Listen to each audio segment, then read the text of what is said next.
warahmatullahi wabarakatuh. Saya Bobi dari Dinas Tenaga Kerja dan Mobilitas Penduduk Aceh. Alhamdulillah, kantor kami sudah membuat, ya, walaupun ini kali pertamanya kita membangun aplikasi. Yang kemarinnya kita bangun aplikasi tapi masih berbasis informasi saja, tayangan-tayangan.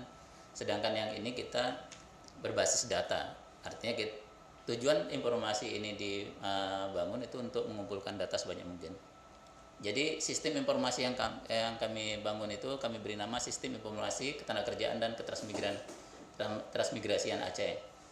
Jadi kalau kita lihat di sana itu ada angka 47 miliar itu bukan angka kami, Pak.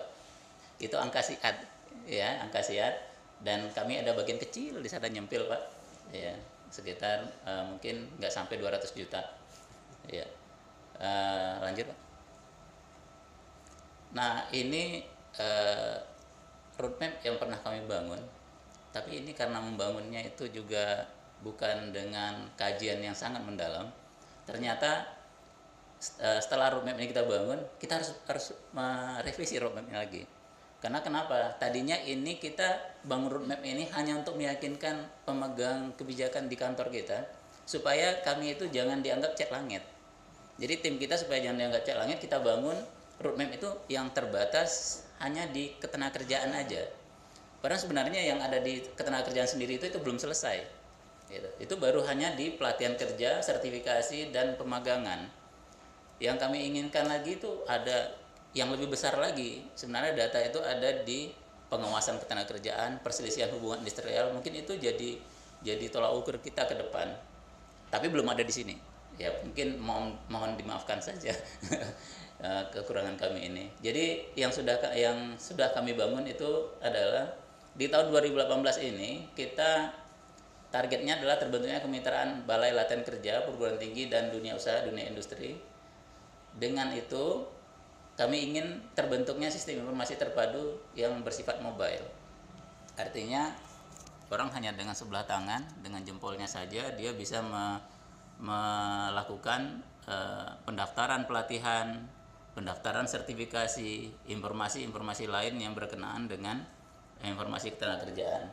Di tahun 2019 kita berkeinginan semua sertifikasi yang ada di Aceh ini itu terdata di kita, dan hanya dengan satu pintu orang semuanya bisa dapat informasi sertifikasi. Sekarang ini sertifikasi itu masih tersebar. Ada di LSP yang belum lembaga sertifikasi profesi yang belum terkoordinir, sehingga kalau orang mau cari sertifikasi TIK mungkin dia masih cari-cari di mana ya bisa saya dapat sertifikasi TIK di Aceh ini. Nah, begitu juga listrik dan lainnya. Nah, semoga setelah aplikasi ini selesai, orang pengguna cuma membuka aplikasi ini dan mereka bisa melihat sertifikasi apa yang mereka inginkan dan kemana mereka harus mendaftar.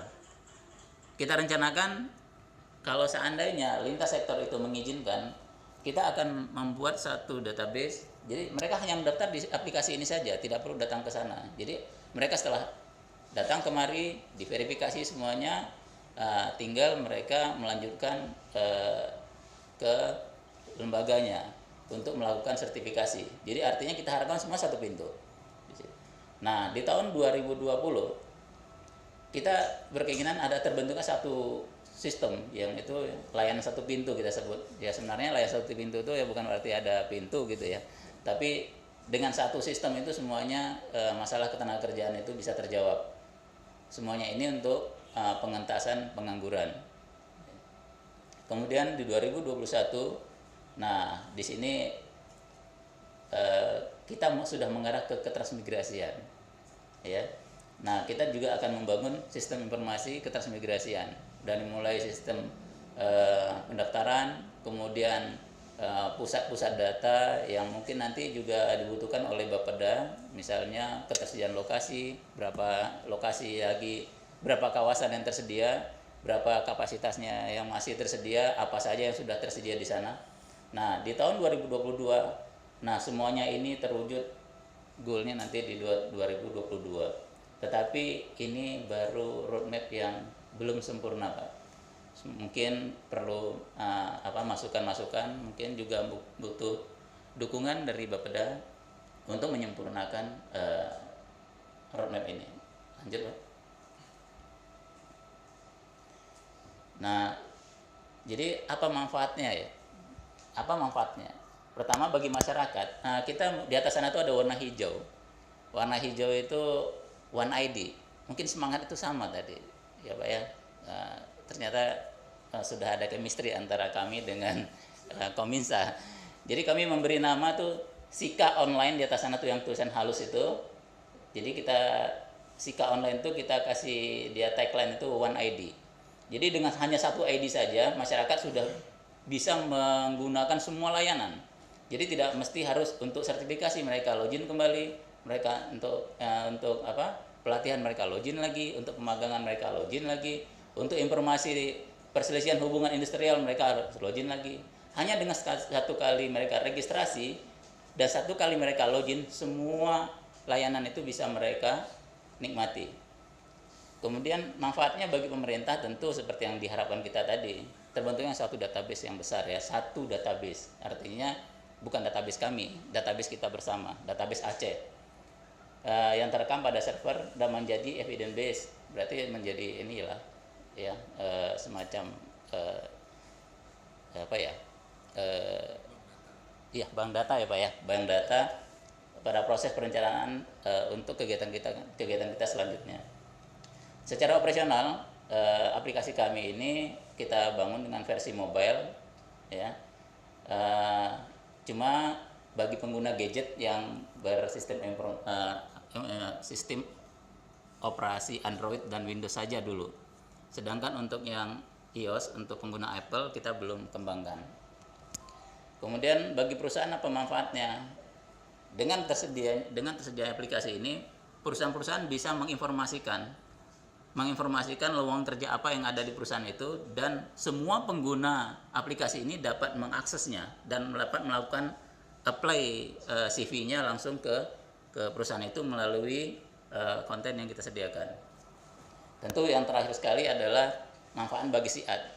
Bagi tersedianya sistem informasi yang terintegrasi dan terverifikasi. Kenapa?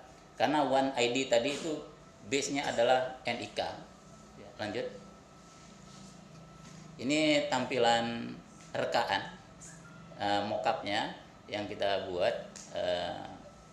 Jadi di sana tuh ada sebuah logo, tapi logo itu belum disahkan oleh kepala dinas kami, hanya rancangan saja. Logo itu berarti sebagai identitas aplikasi ini. Sika Online itu adalah nama dari sistem yang kita bangun ini. Kemudian menu-menu ini sebenarnya terinspirasi dari Gojek gitu ya, yang punya tombol-tombol banyak dan mudah gitu ya. Mungkin ya aplikasi-aplikasi online seperti itu udah sangat familiar bagi kita. Kemudian ya tadi itu One ID adalah ikon calon pengguna hanya dengan satu kali registrasi untuk full service. Berarti semua layanan mereka bisa menggunakan NIK untuk verifikasi dan akurasi data. Sehingga dengan ada NIK ini kita tidak perlu lagi ada verifikasi ke SMS atau ke email. Jadi begitu masukkan NIK, begitu keluar berarti kita anggap sudah terverifikasi. Lanjut.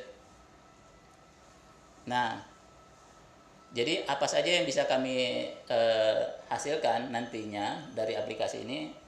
Dari aplikasi ini secara data kita akan nanti tahu jumlah peminat pada suatu jenis pelatihan. Jadi pelatihan misalnya las listrik, sepeda motor, TIK, kita bisa tahu sebenarnya dari ketiga jurusan ini yang mana yang diminati. Jangan sampai kita salah menempatkan jumlah angkatan. Misalnya TIK jumlah angkatannya 1, sepeda motornya 5, lasnya 10, sedangkan peminatnya banyak di TIK gitu. Nah, jadi dengan aplikasi ini kami bisa tahu nantinya bahwa ternyata pelatihan A adalah pelatihan yang disukai dan peminatnya banyak, sehingga mengambil kebijakan ke depannya akan membuat regulasi-regulasi yang sesuai dengan data yang kita sediakan. Begitu juga kita akan tahu jumlah peserta nanti dengan predikat apa, apakah dia selesai atau tidak. Kemudian setelah dia pelatihan dia dapat bekerja atau dia bekerja mandiri atau masih menganggur. Jumlah peserta yang menikmati pelatihan ini, kadang-kadang kita di sini apabila ini tidak berbasis NIK, maka nanti ada orang itu yang berulang-ulang mengikuti sebuah pelatihan atau menerima manfaat. Apalagi yang lebih tragisnya, pelatihan yang sama. Jadi misalnya sepeda motor kayaknya ketagihan dia, besok dia ikut lagi sepeda motor. Nah, dengan adanya sistem NIK ini, maka kita akan deteksi, oh ternyata dia sudah. Apakah kita izinkan atau tidak itu tergantung regulasi yang kita berikan. Kemudian jumlah lembaga penyelenggara pelatihan, apakah BLK atau lembaga-lembaga pelatihan swasta. Lanjut. Ya. Begitu juga untuk data magang, kita akan tahu jumlah peserta magang, di mana dia magang, apakah dia dipekerjakan di tempat dia magang atau tidak setelah dia menyelesaikan masa on job trainingnya.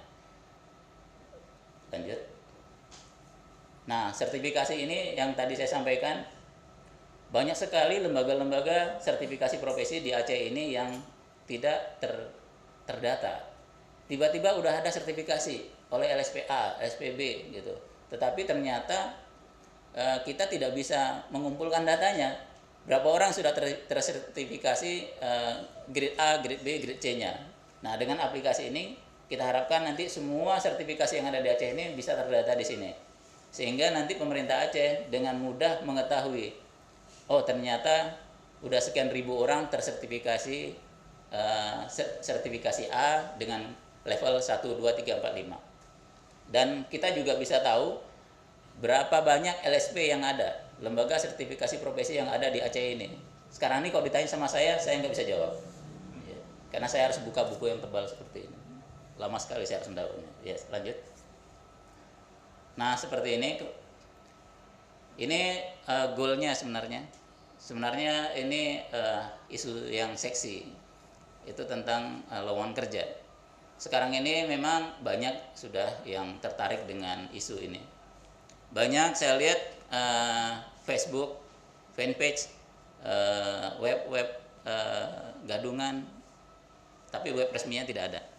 Yang ada banyak tuh yang semua gadungan, menginformasikan tentang lowongan kerja.